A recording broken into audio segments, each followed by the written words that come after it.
आज मंगळवार दिनांक 6 ऑगस्ट रोजी जायकवाडी धरणाचे सायंकाळी 6 वाजताचे अपडेट्स आले आहेत. जायकवाडी धरणात येणारी आवक घटली असून सध्या किती क्युसेक आवक येत आहे तसेच जायकवाडी धरण किती भरलं आहे हे आपण या व्हिडिओच्या माध्यमातून पाहूयात. पण त्याआधी आपण जर आमच्या हॅलो बळीराजा या चॅनलला सबस्क्राईब केलं नसेल तर नक्की सबस्क्राईब करा, जेणेकरून आमचे अपडेट्स तुम्हाला लवकर मिळतील. तर आता वळूया सविस्तर बातमीकडे. आज सायंकाळी 6 वाजता आलेल्या अपडेटनुसार जायकवाडी धरणात 39,219 क्युसेकने पाणी जमा होत आहे. दुपारच्या तुलनेत आवकमध्ये घट झाली आहे. आज दुपारी 3 वाजताच्या अपडेटनुसार 45,247 क्युसेकने पाणी जमा होत होतं.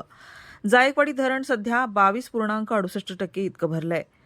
दरम्यान जायकवाडी धरणात आजचा सध्याचा एकूण पाणीसाठा 43.45 टीएमसी इतका झालाय.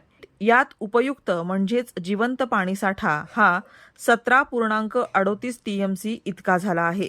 दरम्यान जायकवाडी धरण 22.68% इतकं भरलं आहे.